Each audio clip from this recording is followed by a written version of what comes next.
En mayo de 1945, la caída de Berlín no significó seguridad ni paz.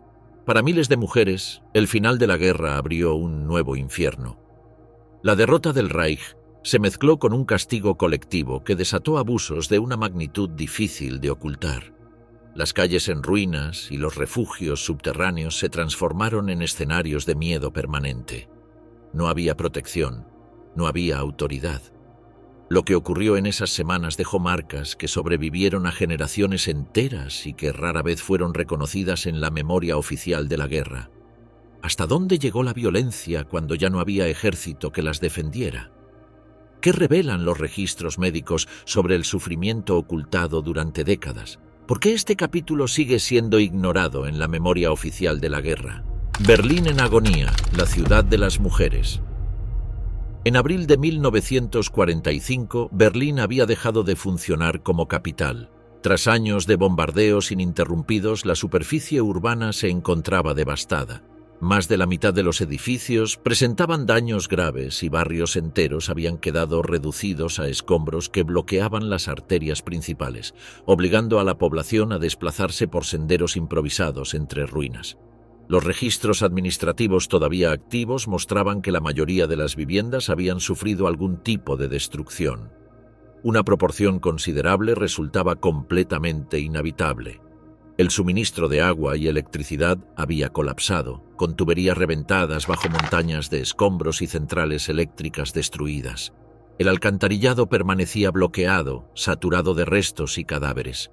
La ciudad, que había llegado a ser un centro de poder político y cultural, se encontraba sumida en una crisis sanitaria total. En los barrios periféricos, la recogida de residuos había desaparecido. Las calles acumulaban desperdicios que se descomponían al aire libre, atrayendo ratas y moscas. En zonas como Prenzlauer Berg y Neukölln, las condiciones higiénicas deterioradas facilitaron la aparición de disentería y tifus. La población improvisaba letrinas en parques y solares vacíos, mientras que los patios interiores se transformaban en focos de contaminación. El hambre dominaba la vida diaria. Las raciones oficiales se habían reducido a un nivel insuficiente para sostener a la población. Los archivos de alimentación conservados en Potsdam confirman que las reservas de grano se encontraban en mínimos históricos a comienzos de la primavera. El pan negro de mala calidad, los nabos en mal estado, la col fermentada y pequeños trozos de carne de caballo componían la dieta habitual. Los niños mostraban signos claros de malnutrición, piernas arqueadas, vientres hinchados y un aspecto enfermizo visible en los refugios. Las colas frente a los centros de distribución eran interminables. Mujeres y ancianos permanecían durante horas bajo la lluvia o el frío para regresar a casa sin conseguir alimento. En las zonas menos vigiladas, la población comenzó a cazar animales domésticos y aves urbanas. En pocas semanas desaparecieron perros, gatos y palomas de las calles. El mercado negro ofrecía alimentos a precios desorbitados. Relojes, abrigos y joyas familiares se intercambiaban por pequeñas porciones de patatas o mantequilla rancia. Los hospitales apenas podían funcionar. El complejo de la Charité, el más grande de la ciudad, había perdido varios de sus pabellones bajo los bombardeos. Las secciones en pie carecían de calefacción y electricidad. Los quirófanos dependían de generadores portátiles poco fiables. En numerosas ocasiones, los cirujanos se veían obligados a operar con linternas o velas. La escasez de anestesia convertía cada procedimiento en un sufrimiento insoportable. La falta de personal médico agravaba la crisis. Muchos profesionales habían huido o habían sido enviados al frente. Estudiantes de medicina y auxiliares inexpertos se ocupaban de centenares de heridos. Las ambulancias destruidas obligaban a transportar a los pacientes en carretillas, bicicletas o a hombros. Sótanos de edificios en ruinas se transformaban en hospitales improvisados. La composición de la población había cambiado de manera drástica. Los censos previos registraban casi 3 millones de habitantes. Para abril, más de 1 millón había huido o muerto. La mayoría de quienes permanecían eran mujeres, niños y ancianos. Los hombres en edad militar se encontraban en el frente oriental, en campos de prisioneros o habían caído en combate. Los pocos que quedaban eran movilizados en el Volkssturm, milicias civiles formadas por adolescentes y hombres mayores armados con rifles obsoletos y granadas de mano. La ausencia de hombres había convertido a Berlín en una ciudad dominada por mujeres. Ellas soportaban el peso de la supervivencia. Madres cuidaban a bebés desnutridos en refugios sin calefacción. Adolescentes buscaban comida entre los escombros mientras cargaban a hermanos pequeños. Mujeres mayores intercambiaban lo poco que les quedaba por medicinas básicas. Los refugios subterráneos eran la única defensa contra los ataques. Desde 1943, la población se había habituado a descender cada noche a sótanos y estaciones de metro. En los últimos meses, estos espacios estaban saturados hasta niveles extremos. Los informes de defensa civil hablan de más de 100 personas hacinadas en espacios reducidos sin ventilación. El aire se volvía irrespirable y los excrementos se acumulaban en cubos metálicos que apenas se vaciaban. En algunos refugios, niños y ancianos murieron por asfixia. En el metro, miles de familias vivían en túneles oscuros entre vías abandonadas. Colchones improvisados, agua sucia y reservas mínimas de pan duro componían el día a día. El hedor de cuerpos sin lavar y restos de comida impregnaba el ambiente. Los trenes habían dejado de circular y los andenes se transformaron en campamentos permanentes. El problema de los cadáveres sin recoger se volvió cotidiano. Las brigadas de limpieza habían dejado de funcionar y los cuerpos permanecían días enteros en las calles, hinchándose bajo el sol y esparciendo un olor nauseabundo. En algunos barrios, los vecinos cavaban fosas comunes en parques y solares para enterrar víctimas de bombardeos. Los cuerpos se cubrían con cal, pero el hedor persistía. Las ratas proliferaban y el riesgo de epidemias aumentaba. La moral colectiva se encontraba al límite. Circulaban testimonios de refugiados que relataban lo ocurrido en Prusia Oriental y Silesia tras la llegada del Ejército Rojo: asesinatos, ejecuciones y abusos contra la población civil. Aunque algunos dudaban de estas historias, la mayoría temía que fueran verídicas. La propaganda oficial seguía transmitiendo mensajes de resistencia y victoria, pero en la ciudad casi nadie creía en esas proclamas. Los dirigentes nazis mantenían un discurso de lucha total. Goebbels llamaba por radio a resistir hasta el final, lo que en la práctica significaba movilizar a mujeres y ancianos con armas improvisadas contra un ejército mucho más numeroso. Muchos jóvenes intentaron huir para evitar ser reclutados, dejando a sus familias sin protección. El propio régimen constituía un peligro para los civiles. La Gestapo y las SS seguían ejecutando a desertores y a quienes expresaban dudas sobre la victoria. En los días finales, decenas de berlineses fueron colgados en farolas con carteles acusatorios. Estos actos de represión buscaban imponer disciplina, pero solo incrementaron la sensación de desesperanza. Las escuelas estaban cerradas, aunque algunos maestros seguían reuniendo a pequeños grupos de alumnos en sótanos. Las noches transcurrían en completa oscuridad, iluminadas solo por los incendios provocados por los bombardeos. Las familias escuchaban el rugido de los aviones y distinguían los diferentes tipos de bombas por el sonido de su caída. Las comunicaciones habían quedado interrumpidas, las líneas telefónicas no funcionaban, el correo había desaparecido y la radio solo emitía mensajes propagandísticos. La información real llegaba por rumores, refugiados o el estruendo del frente que se acercaba cada día más.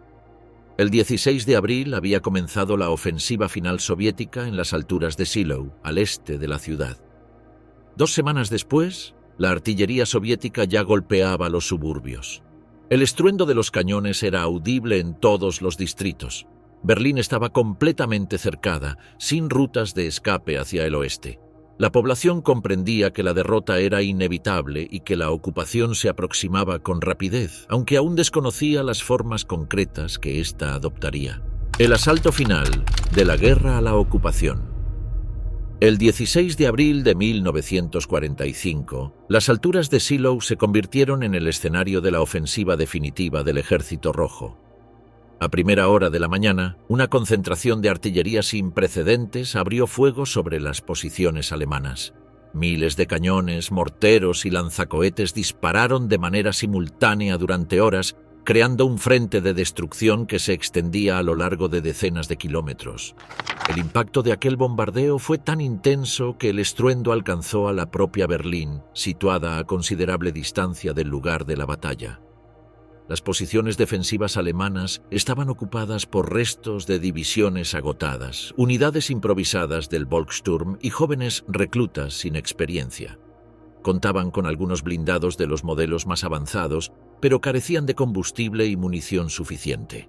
La mayoría combatía desde trincheras excavadas apresuradamente en terrenos anegados, con fusiles antiguos y granadas de mano.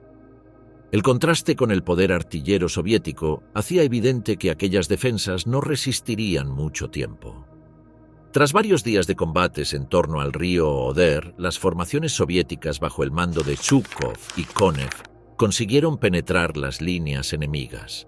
El 21 de abril, las primeras columnas blindadas alcanzaron los suburbios orientales de la capital alemana. Desde entonces, la artillería y los tanques soviéticos comenzaron a sentirse dentro de la ciudad, que se transformó en un campo de batalla urbano.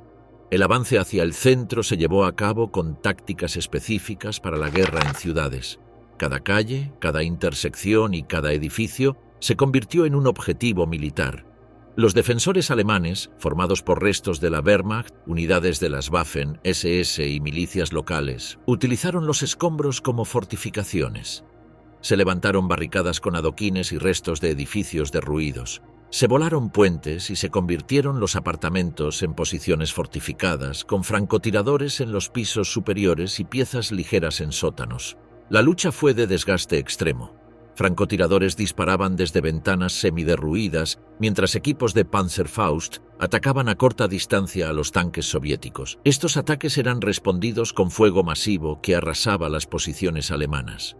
El Ejército Rojo, consciente de la dificultad de avanzar, adoptó tácticas que incluían bombardeos intensivos, el uso de cohetes incendiarios y el empleo de lanzallamas en operaciones de limpieza. La consigna era no dejar atrás ningún punto de resistencia. El resultado fue la destrucción casi completa de cada barrio antes de continuar el avance. El Reichstag se convirtió en el objetivo simbólico de la ofensiva. Aunque desde hacía más de una década el edificio no cumplía funciones parlamentarias, su valor propagandístico era incuestionable. El asalto comenzó a finales de abril con una resistencia feroz en su interior. Elementos de las SS, marinos de la Kriegsmarine, policías y grupos de jóvenes combatieron durante 3 días en salas y pasillos. Los soviéticos avanzaban habitación por habitación utilizando granadas de mano y ráfagas de subfusil. El 30 de abril, una bandera roja fue izada en el tejado del edificio. Aunque los combates no cesaron de inmediato, aquella imagen se convirtió en símbolo internacional del colapso del régimen nazi. Mientras las operaciones principales se concentraban en el centro de la ciudad, la ocupación de los barrios periféricos estuvo marcada por el saqueo y la violencia contra la población. Tan pronto como una unidad soviética se instalaba en un sector, se producían irrupciones en viviendas, refugios y sótanos. Relojes, bicicletas, ropa y alimentos eran requisados sistemáticamente. Los relojes de pulsera se acumulaban en los brazos de los soldados como botín visible. Las bicicletas eran arrebatadas sin importar a quién pertenecieran, y la resistencia de los civiles era respondida con golpes o ejecuciones inmediatas. En algunos distritos, después de vaciar las viviendas, se incendiaban edificios completos. Familias enteras fueron desalojadas por la fuerza y obligadas a buscar refugio en ruinas o en sótanos comunales ya saturados. Las estaciones de metro y los refugios subterráneos, que habían servido como protección frente a los bombardeos, se convirtieron en escenarios de violencia. Los soldados forzaban las entradas, registraban a los hombres en busca de uniformes y ejecutaban sumariamente a quienes se encontraban con prendas militares, sin comprobar si eran soldados activos o simples civiles. Posteriormente separaban a las mujeres y cometían abusos sexuales en el mismo lugar o en espacios cercanos. Un hospital en Prenzlauer Berg registró la llegada de adolescentes con heridas graves tras ser agredidas en refugios. En al menos un caso documentado, la víctima murió al día siguiente por hemorragias internas. Estos hechos se multiplicaron en distintos barrios, repitiéndose un patrón de violencia en cada zona ocupada. El fuego de artillería seguía causando un número elevado de víctimas civiles. Los proyectiles impactaban en edificios residenciales sin distinción de objetivos militares. En Moabit, refugios enteros colapsaron bajo los bombardeos, enterrando vivos a centenares de personas. En Wedding, vecinos intentaron rescatar cuerpos de entre los escombros utilizando únicamente las manos, mientras el fuego continuaba en las inmediaciones. Durante días, cadáveres quedaron expuestos en calles y patios debido a la imposibilidad de recuperarlos bajo el fuego constante. Las ejecuciones sumarias se repitieron en diversos puntos de la ciudad. En Karlshorst, al sureste, se produjeron fusilamientos de hombres encontrados con chaquetas o cascos de la Wehrmacht, aunque en muchos casos se trataba de funcionarios civiles. En otras zonas, ancianos fueron abatidos por intentar defender sus hogares. En Weißensee, una mujer y su hija fueron asesinadas tras intentar ocultarse en el sótano de su vivienda. Los refugios colectivos, que la población consideraba su única protección, se transformaron en espacios de riesgo. En Charlottenburg, testigos narraron cómo soldados irrumpieron en un refugio con más de 200 personas. Tras registrar y golpear a los hombres, sacaron a varias mujeres jóvenes y las agredieron en el exterior mientras el resto permanecía amenazado con armas. En Neukölln y Friedrichshain se documentaron situaciones similares, donde la presencia masiva de familias hacinadas facilitaba la violencia contra los más vulnerables. La dinámica de combate y ocupación se repitió en cada distrito: bombardeo, enfrentamiento casa por casa, saqueo y violencia contra la población. Para los civiles no existía lugar seguro. Las ruinas que en apariencia podían servir de refugio se convertían en trampas y los refugios subterráneos dejaron de garantizar protección. El 2 de mayo, tras semanas de asedio, la resistencia organizada colapsó. El general Weidling, al mando de las últimas fuerzas defensoras, firmó la capitulación incondicional. Berlín quedó convertida en una extensión de ruinas humeantes. La combinación de combates urbanos, ejecuciones, saqueos y violencia sistemática había transformado la ciudad en un espacio dominado por la destrucción y la ocupación militar, con una población civil atrapada en una situación de absoluta indefensión. Venganza planificada, el odio soviético como arma. El Ejército Rojo, que cruzó las fronteras de Alemania en 1945, lo hizo cargado de resentimiento acumulado tras 4 años de combates en el frente oriental. La invasión alemana iniciada en junio de 1941 no había sido una campaña convencional, sino una guerra concebida desde el inicio como un proceso de exterminio. Las directivas del alto mando nazi establecían que debía aniquilarse a lo que definían como el enemigo bolchevique y judío, y esa visión se tradujo en políticas de violencia sistemática contra millones de civiles soviéticos. El sitio de Leningrado se prolongó durante casi 3 años, con una población que sobrevivió a inviernos extremos bajo bombardeos constantes y una falta casi total de alimentos. Los registros soviéticos confirman que diariamente miles de personas morían de hambre o frío en una ciudad convertida en un símbolo de resistencia. En Ucrania y Bielorrusia, decenas de miles de aldeas fueron destruidas en operaciones de represalia o en aplicación de la política de tierra quemada. En lugares como Katyn, la población civil fue encerrada en graneros y quemada viva. Estas operaciones no fueron acciones aisladas, sino procedimientos planificados por unidades regulares de la Wehrmacht en coordinación con las SS. La violencia masiva incluyó también ejecuciones colectivas. En septiembre de 1941, más de 30.000 judíos fueron asesinados en Babin Yar, un barranco cercano a Kiev. El fusilamiento, organizado por un destacamento del Einsatzgruppe C con apoyo de la Wehrmacht, se extendió durante varios días.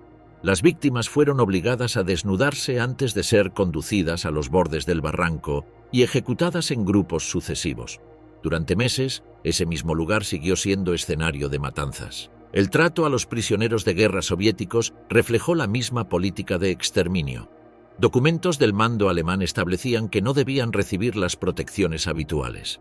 Millones de soldados capturados fueron abandonados sin alimentos ni cobijo en campos al aire libre, y más de 3 millones murieron por hambre, enfermedades o ejecuciones. Estas experiencias marcaron profundamente a la sociedad soviética y a los propios combatientes que, años más tarde, avanzarían sobre Alemania. La batalla de Stalingrado, desarrollada entre 1942 y 1943, consolidó la idea de una resistencia extrema frente al invasor. La ciudad quedó reducida a ruinas tras meses de combates, y la recuperación soviética supuso un punto de inflexión tanto militar como propagandístico. Los soldados que después participaron en la ofensiva hacia Berlín habían visto a sus familias morir en aldeas arrasadas, habían experimentado hambrunas en trincheras heladas y habían atravesado territorios sembrados de fosas comunes. Este resentimiento colectivo no fue espontáneo, sino que fue canalizado y reforzado por la propaganda soviética. Desde 1942, el periódico Krasnaya Zvezda publicó artículos de Ilya Ehrenburg que incitaban de manera explícita a matar al enemigo. Sus textos circularon ampliamente entre las tropas en forma de panfletos y hojas sueltas, con frases que ordenaban asesinar a los alemanes en cualquier circunstancia. Aunque algunos oficiales criticaron la crudeza de estos mensajes, nunca fueron censurados. La línea oficial validaba que no existía diferencia entre soldados alemanes y población civil. La propaganda insistía en que todo el pueblo alemán era culpable de los crímenes cometidos en el este. Los discursos por radio y la distribución de impresos repetían que cada familia alemana había colaborado de algún modo en la maquinaria bélica del Reich. Panfletos repartidos antes de la ofensiva en Prusia Oriental afirmaban que no existían alemanes inocentes y que mujeres y ancianos también eran responsables. Con esta retórica, la frontera entre combatientes y civiles quedó borrada deliberadamente. El resultado fue que cuando el Ejército Rojo cruzó a territorio alemán en el otoño de 1944, lo hizo convencido de que aplicaba un castigo colectivo legítimo. Las ejecuciones sumarias de civiles, los incendios de aldeas y la violencia contra mujeres comenzaron de inmediato en las regiones ocupadas. Los diarios de guerra de las unidades soviéticas registraban estos hechos con expresiones eufemísticas como actos de justicia espontánea o respuestas naturales al fascismo, lo que equivalía a una aceptación implícita de la violencia como parte del avance militar. La tolerancia hacia esos comportamientos estaba respaldada por los niveles más altos del poder soviético. En conversaciones con el líder yugoslavo Milovan Djilas, Stalin llegó a justificar abiertamente que los soldados tenían derecho a divertirse después de tantos años de combates. Esta afirmación, que quedó registrada en los testimonios de Djilas, reflejaba una postura oficial que descartaba tratar las agresiones sexuales como un problema disciplinario. Los comandantes en jefe, como Zhukov y Konev, estaban centrados en la rapidez de sus avances y en la competencia por llegar primero a Berlín. La disciplina respecto al trato a la población civil no era una prioridad. Aunque algunos mandos intermedios intentaron imponer sanciones por saqueos y abusos, estos casos fueron excepcionales. Los tribunales militares juzgaron a un número reducido de soldados, sobre todo cuando las víctimas pertenecían a países aliados de la Unión Soviética. En el caso de mujeres alemanas, los procesos fueron casi inexistentes. Los archivos del NKVD registran sanciones contra soldados por robar objetos como relojes o bicicletas, pero no por agresiones sexuales. Esta diferencia muestra que la preocupación del mando se limitaba al saqueo de bienes, mientras que la violencia contra civiles era considerada una consecuencia tolerada de la guerra. Documentos desclasificados décadas más tarde confirman que, en informes internos, se reconocía que los abusos eran generalizados, aunque se recomendaba no insistir en ellos para no afectar la moral de combate. Incluso mariscales de prestigio como Rokossovski admitieron en privado que no era posible contener a tropas que habían sufrido la pérdida de sus familias a manos del ejército alemán.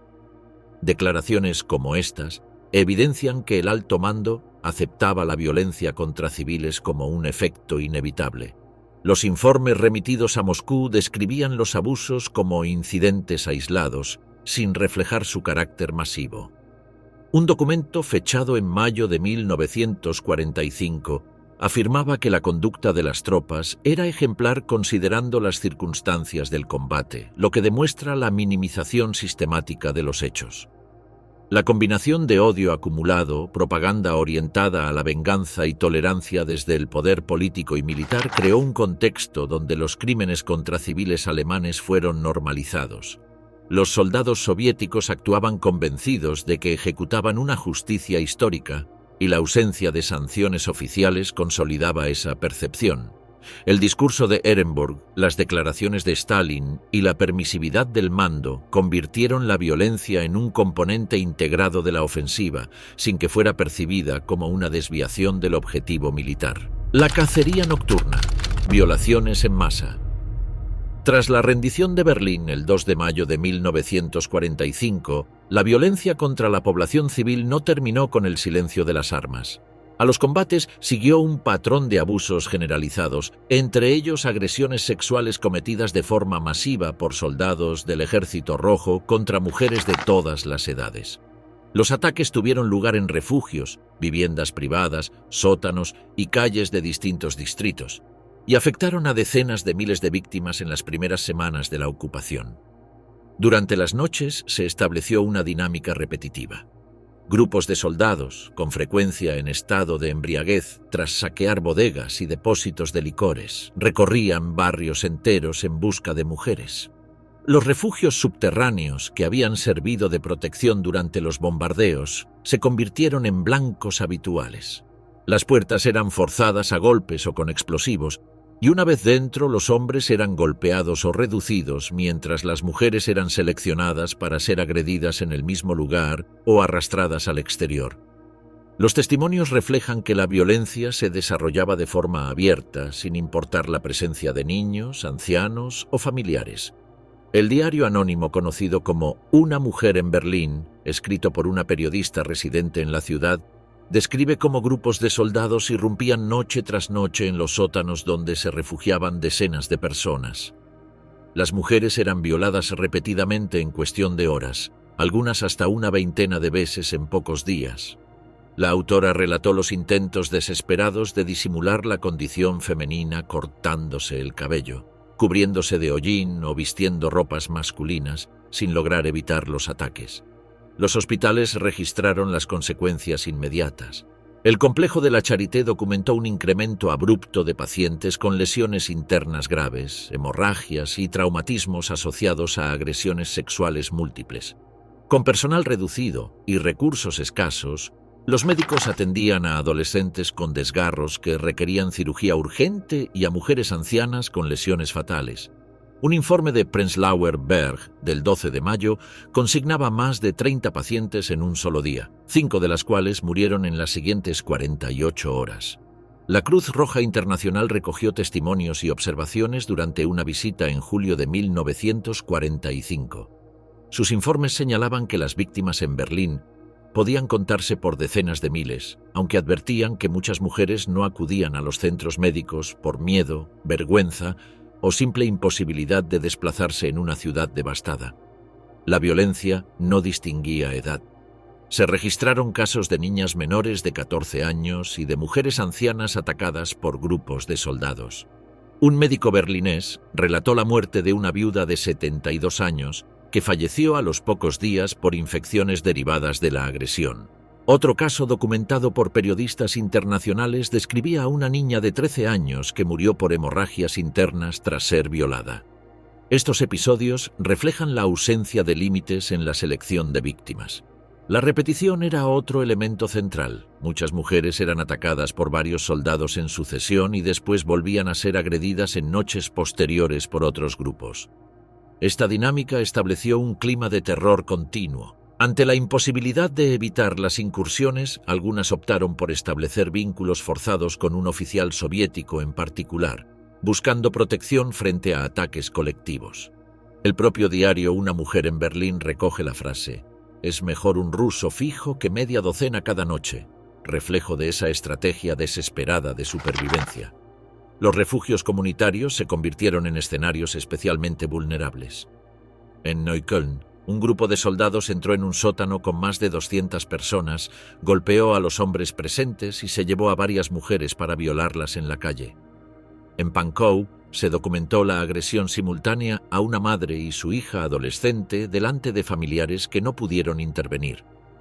En Charlottenburg, un hombre de 55 años fue ejecutado tras intentar impedir que un soldado se llevara a su esposa joven. La impunidad era casi total. Los tribunales militares soviéticos sancionaron en algunos casos el robo de objetos como relojes o bicicletas, pero apenas hubo condenas por violencia sexual contra mujeres alemanas. Solo cuando las víctimas eran de países aliados, como Polonia o Checoslovaquia, se dictaron castigos ejemplares. En Berlín, las denuncias de los civiles fueron ignoradas o desestimadas por las patrullas de ocupación. Las cifras sobre la magnitud de estas agresiones siguen siendo objeto de debate historiográfico, pero investigaciones basadas en registros médicos y testimonios estiman que en Berlín al menos 100.000 mujeres fueron violadas durante la primavera y el verano de 1945. Otros estudios elevan esa cifra a 130.000 o más, considerando la gran cantidad de casos no reportados. A nivel nacional, los cálculos de historiadores como Norman Naimark sitúan el total en varios millones de víctimas en Alemania y territorios cercanos ocupados por el Ejército Rojo. La violencia afectó de forma inmediata a la vida cotidiana. Muchas mujeres permanecieron ocultas durante días en refugios, lo que dificultó aún más la búsqueda de alimentos y medicinas. Quienes salían a buscar provisiones lo hacían en grupos durante las horas de luz y evitando por completo las calles después del anochecer. Las familias organizaron sistemas de vigilancia nocturna en las entradas de sótanos, confiando en que adolescentes o ancianos pudieran negociar o dar aviso en caso de incursiones. Sin embargo, estas medidas rara vez tuvieron éxito y con frecuencia quienes intentaban resistirse eran ejecutados.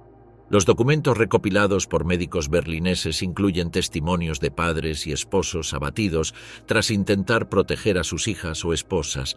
Estos hechos muestran que la violencia sexual fue también un mecanismo de dominación pública, cometido delante de comunidades enteras.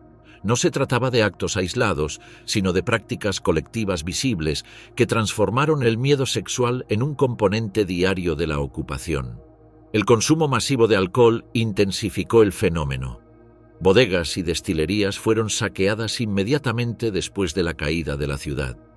Las noches se convirtieron en los momentos de mayor peligro, con soldados ebrios recorriendo calles y sótanos. El término «horas de caza» quedó grabado en la memoria de los berlineses para describir el período entre la caída del sol y la madrugada, cuando los grupos militares irrumpían en busca de víctimas. Las familias se refugiaban en silencio absoluto, pero la búsqueda metódica de los soldados hacía imposible evitar el contacto. Durante mayo y junio la frecuencia de ataques disminuyó a medida que se consolidaba cierta estructura administrativa, pero en muchos distritos la violencia se mantuvo como parte de la vida diaria. Para las comunidades berlinesas, el final oficial de la guerra no significó el regreso a la seguridad, sino el comienzo de una nueva etapa marcada por el miedo nocturno y la vulnerabilidad permanente. Lugares profanados, altares derrumbados bajo la violencia. En la primavera de 1945, la ciudad de Berlín estaba reducida a un campo de ruinas.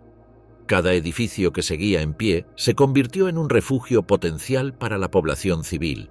Instituciones tradicionalmente consideradas espacios protegidos, como hospitales, iglesias y escuelas, fueron ocupadas por miles de berlineses que buscaban escapar de los combates y del avance soviético. Sin embargo, en lugar de ofrecer seguridad, muchos de estos lugares se transformaron en escenarios de saqueo, violencia y abusos sexuales cometidos por las tropas de ocupación.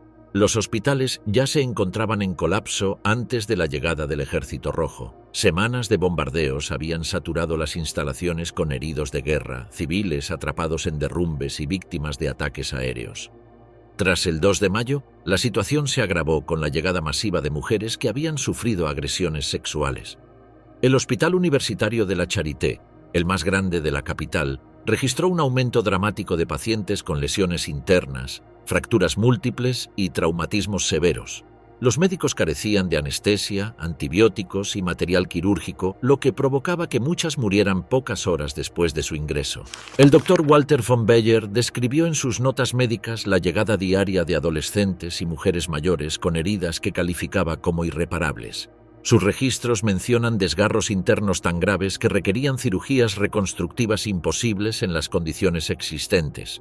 El personal sanitario tampoco estaba protegido por su función.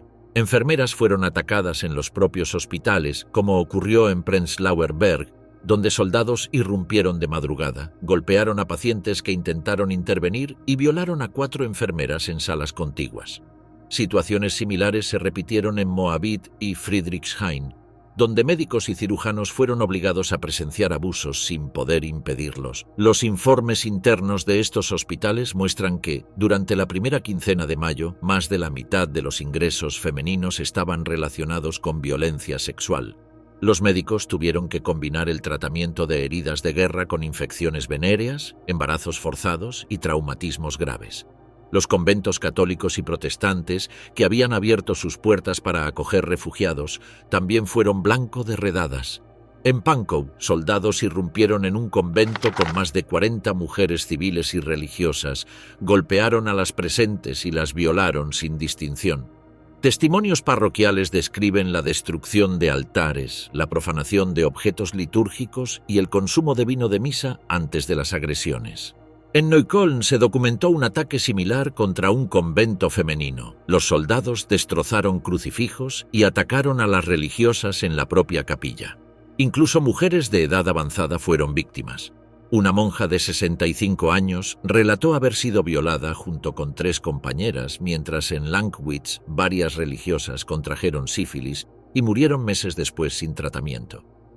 En otros casos, religiosas que sobrevivieron se suicidaron días después, incapaces de afrontar las secuelas. Estos hechos muestran que ni la edad ni el estatus religioso ofrecían protección. Las iglesias, utilizadas como refugios improvisados durante los combates, fueron igualmente profanadas. En Charlottenburg, una iglesia que albergaba a más de 200 personas fue asaltada la noche del 3 de mayo. Varias mujeres fueron separadas de sus familias y violadas en el altar mayor, mientras los soldados destruían imágenes religiosas y utilizaban los bancos como barricadas. En Mitte, un pastor luterano dejó constancia en su diario de que 2 mujeres refugiadas en su parroquia fueron atacadas sexualmente y murieron días después por infecciones. Cálices, cruces y ornamentos litúrgicos fueron saqueados como botín y confesionarios llegaron a ser usados como lugares para cometer agresiones. La simbología religiosa, lejos de detener los abusos, fue objeto de destrucción deliberada. Soldados rompían altares con hachas, arrancaban páginas de Biblias para encender fuegos y bebían alcohol sacramental mientras cometían violaciones. La sacralidad de los templos fue anulada por completo bajo la lógica de la ocupación militar. Las escuelas, cerradas desde semanas antes, también fueron ocupadas por familias enteras que las consideraban refugios relativamente seguros frente a bombardeos. Las aulas se transformaron en dormitorios colectivos improvisados. Sin embargo, estas concentraciones de civiles se convirtieron en blancos de redadas. En Friedrichshain, un grupo de alumnas de 15 a 17 años fue atacado durante 3 noches consecutivas. Las jóvenes fueron violadas en pasillos y aulas mientras los maestros permanecían bajo amenaza armada. En Lichtenberg, un gimnasio escolar utilizado como refugio fue escenario de un ataque en el que los soldados separaron a todas las mujeres menores de 40 años y las agredieron en salas adyacentes, mientras ancianos y niños permanecían retenidos en el patio. Las maestras tampoco fueron respetadas por su función educativa. En Moabit, profesoras que habían quedado a cargo de estudiantes evacuados fueron atacadas dentro de las aulas en presencia de sus alumnos.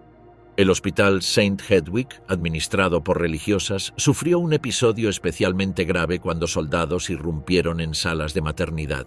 Mujeres que acababan de dar a luz fueron violadas en sus camas, y varias murieron a causa de hemorragias posparto agravadas por las agresiones. Los recién nacidos quedaron desatendidos durante horas y algunos fallecieron por falta de cuidados. En Prenzlauer Berg, un colegio convertido en hospital de campaña fue invadido por tropas que violaron tanto a pacientes como a voluntarias. El hacinamiento y la presencia de heridos graves no impidieron los abusos. Estos episodios demuestran que ninguna función institucional, sanitaria, religiosa o educativa ofrecía resguardo. El contraste entre la naturaleza de estas instituciones y la violencia a la que fueron sometidas evidencia la magnitud del colapso moral y normativo. Los hospitales destinados a curar se transformaron en lugares de muerte para pacientes y personal. Los conventos, símbolos de refugio espiritual, fueron saqueados y sus religiosas ultrajadas. Las iglesias, tradicionalmente inviolables, se convirtieron en escenarios de violación y destrucción simbólica. Las escuelas, espacios de protección para la infancia, fueron utilizadas para atacar a alumnas y maestras. La profanación sistemática de estas instituciones no fue un accidente aislado ni resultado de excesos individuales.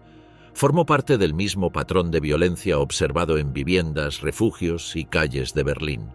La diferencia radicó en que el ataque a estos lugares tradicionalmente protegidos hizo más visible la ausencia total de límites en la conducta de las tropas de ocupación. Tras la rendición, Berlín hundida en enfermedad y suicidio. La entrada del Ejército Rojo en Berlín marcó el inicio de una fase distinta de sufrimiento para la población civil. A la destrucción material y la violencia directa sucedieron consecuencias médicas y sociales que transformaron la ciudad en un escenario de emergencia humanitaria. El colapso del sistema sanitario, la propagación de enfermedades venéreas y una ola de suicidios masivos marcaron los meses posteriores a la capitulación. Los hospitales berlineses, ya saturados tras años de bombardeos y semanas de combates urbanos, no pudieron absorber el flujo repentino de mujeres que necesitaban atención tras agresiones sexuales. Las salas, diseñadas para atender heridos de guerra, se llenaron de pacientes con desgarros internos, hemorragias y traumatismos múltiples. La escasez de medicamentos agravó la situación. La producción farmacéutica alemana había colapsado y la penicilina era prácticamente inexistente. Los médicos trabajaban con sulfonamidas obsoletas, incapaces de detener infecciones que en condiciones normales habrían sido tratables. La Charité y otros hospitales documentaron muertes regulares por septicemias derivadas de lesiones y partos complicados. El doctor Walter von Bayer anotó la llegada constante de adolescentes y mujeres mayores con heridas que calificaba de irreparables, imposibles de tratar sin medios adecuados. En hospitales improvisados, el hacinamiento favorecía el contagio cruzado entre pacientes heridos, enfermos de tuberculosis y mujeres con infecciones derivadas de violaciones. La ausencia de antibióticos favoreció la propagación de enfermedades venéreas en una escala epidémica. La sífilis y la gonorrea se extendieron rápidamente. Un informe sanitario municipal de noviembre de 1945 señalaba que hasta un 15% de las mujeres atendidas presentaba síntomas compatibles, aunque la cifra real era probablemente mayor, ya que muchas evitaban acudir a los centros por miedo al estigma o por la imposibilidad de desplazarse en una ciudad devastada. Los hospitales de Moabit, Friedrichshain y la Charité recibían cada día decenas de mujeres con sífilis primaria o gonorrea complicada. Ante la falta de penicilina, los médicos recurrieron a tratamientos con sales de mercurio o bismuto, con efectos secundarios graves y eficacia limitada. Los resultados eran desalentadores: infecciones crónicas, esterilidad, lesiones cutáneas y neurosífilis en fases avanzadas. Observadores de la Cruz Roja Internacional confirmaron la magnitud de esta epidemia durante sus inspecciones en el verano, describiendo salas enteras llenas de pacientes jóvenes con fiebre persistente, dolores abdominales y úlceras genitales. A esta crisis se sumó un aumento dramático de embarazos forzados. Numerosas mujeres buscaron interrumpirlos mediante abortos clandestinos. La falta de médicos disponibles y de recursos seguros llevó a la práctica de procedimientos caseros con objetos punzantes, productos químicos o mezclas herbales de eficacia incierta. Los intentos fallidos provocaban hemorragias incontrolables y septicemias mortales. Un informe de autoridades de ocupación en 1946 estimaba que más de una quinta parte de las muertes femeninas hospitalarias en los meses posteriores estaban vinculadas de forma directa o indirecta con violaciones, hemorragias, infecciones, abortos inseguros o complicaciones obstétricas. El impacto psicológico y social se reflejó en una ola de suicidios sin precedentes. Entre abril y junio de 1945, los registros fragmentarios de la policía y de parroquias situaban la cifra en al menos 10.000. Investigaciones posteriores, como las de la historiadora Helke Sander, elevaron las estimaciones a 15.000 en la capital solo durante esos meses. Las motivaciones aparecen en notas de despedida y testimonios: incapacidad para soportar la humillación, miedo a nuevas agresiones y estigmatización por parte de la comunidad. Los casos registrados ilustran la magnitud. En Wedding, una mujer de 32 años se ahorcó tras ser violada delante de sus hijos, dejando una nota de disculpa. En Moabit, 2 hermanas adolescentes se arrojaron desde un edificio en ruinas tras noches de abusos consecutivos.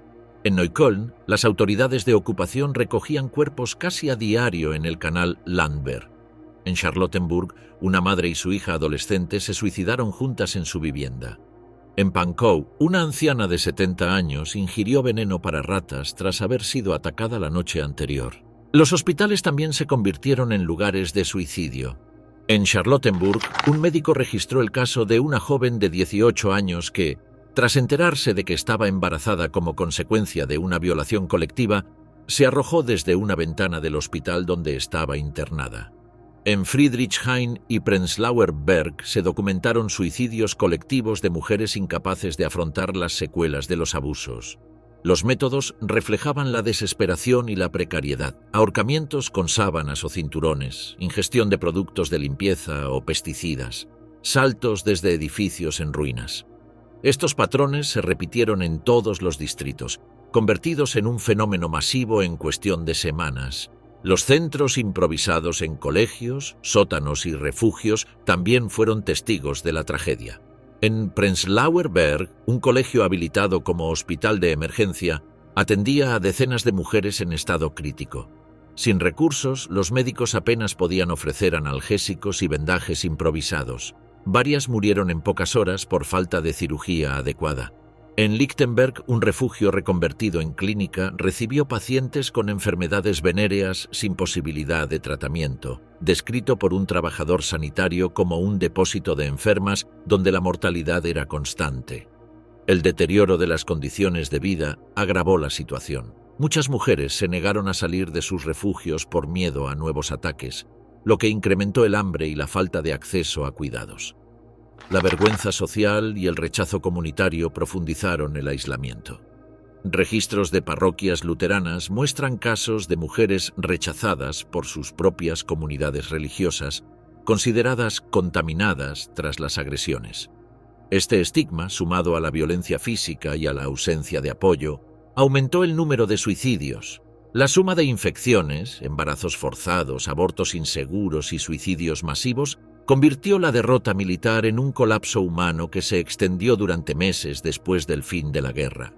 Berlín pasó de ser escenario de combates a convertirse en un espacio donde la enfermedad, la muerte autoinfligida y el aislamiento marcaron la vida cotidiana de decenas de miles de personas. La impunidad del vencedor, silencio y complicidad soviética.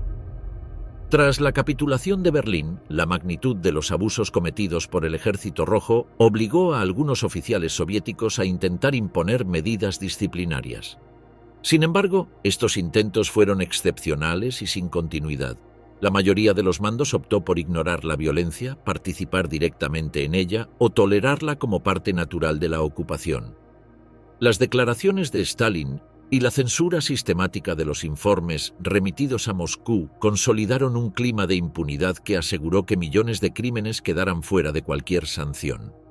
En algunos distritos se registraron castigos aislados. En Köpenick, un capitán de artillería prohibió expresamente a sus hombres atacar a civiles y envió a trabajos forzados a 2 soldados sorprendidos en un intento de violación. En Charlottenburg, un coronel ordenó ejecutar a 3 soldados acusados de asesinar a un anciano durante un saqueo. Aunque estos casos fueron documentados, tuvieron un impacto marginal. La inmensa mayoría de las unidades operaba sin supervisión disciplinaria estricta. En la práctica, la conducta de las tropas dependía de la actitud de sus mandos inmediatos. La mayoría mostró indiferencia. En los informes internos, las violaciones y saqueos eran descritos con eufemismos como incidentes inevitables o excesos. El término ruso «izlishchestva» servía para minimizar la magnitud de los crímenes. En barrios como Pankow y Lichtenberg, los comandantes locales permitieron redadas nocturnas sin intervenir. Testimonios recogidos tras la guerra relatan que algunos oficiales seleccionaban a mujeres jóvenes para uso personal y entregaban el resto de prisioneras a sus subordinados como forma de recompensa. La complicidad se extendía en toda la jerarquía. Tenientes y capitanes que tenían capacidad de imponer disciplina ignoraban los abusos o participaban en ellos. Mientras unos pocos aplicaban castigos ejemplares, la norma fue la tolerancia o la participación directa. Los archivos militares conservan abundantes registros de sanciones por deserción o insubordinación, pero apenas aparecen menciones a castigos por violencia sexual contra población alemana. La permisividad estaba respaldada por las máximas autoridades. En abril de 1945, Stalin declaró a Milovan Djilas que un soldado que había atravesado miles de kilómetros de combate tenía derecho a divertirse con una mujer o llevarse una bagatela. Esta afirmación reflejaba que la violencia sexual no era vista como un problema disciplinario, sino como consecuencia natural de la guerra. La declaración anulaba cualquier posibilidad de medidas sistemáticas de control. Otros dirigentes compartían esta visión. Rokossovski admitió en privado que era imposible y contraproducente contener a tropas que habían visto morir a sus familias bajo la ocupación alemana. Zhukov, principal comandante durante la batalla de Berlín, nunca mencionó las violaciones masivas en sus memorias, omisión que reflejaba la política deliberada de silencio.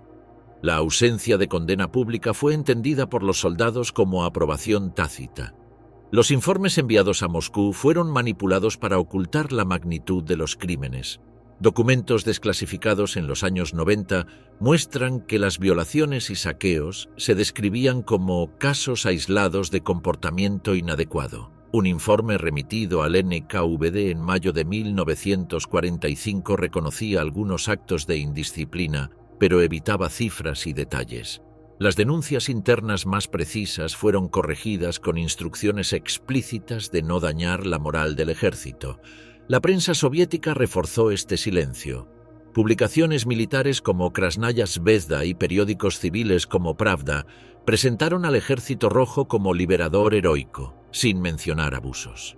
Los corresponsales recibieron órdenes de centrarse en la destrucción de símbolos nazis y en la liberación de prisioneros soviéticos, omitiendo cualquier referencia a violencia contra civiles. A diferencia de lo ocurrido en las zonas de ocupación occidental, donde tribunales militares condenaron a algunos soldados por delitos contra civiles, en el caso soviético no existe constancia de procesos sistemáticos por violaciones en Alemania. En Berlín no se han encontrado registros de tribunales militares que juzgaran a soldados por abusos contra mujeres alemanas. Los pocos castigos documentados fueron ejecuciones sumarias aisladas, y casi siempre cuando las víctimas eran ciudadanas de países aliados como Polonia o Checoslovaquia. La población alemana percibió claramente la diferencia. Mientras que las mujeres de naciones consideradas amigas podían recibir cierta protección, las alemanas eran tratadas como parte del botín de guerra. Esta distinción reflejaba una lógica de castigo colectivo. Las mujeres alemanas no merecían protección porque pertenecían a la nación agresora. La impunidad fue absoluta. Ningún comandante soviético de alto rango fue responsabilizado por los crímenes cometidos bajo su mando, ni durante la guerra ni en las décadas posteriores. La falta de procesos judiciales consolidó un silencio institucional que se mantuvo durante toda la Guerra Fría. En la narrativa oficial soviética los abusos no existieron. La violencia ejercida contra civiles alemanes fue omitida deliberadamente y presentada como propaganda hostil en caso de aparecer en medios occidentales. La ocupación de Berlín quedó registrada como una victoria heroica que liberó a Europa del fascismo, sin espacio para reconocer a las víctimas civiles alemanas.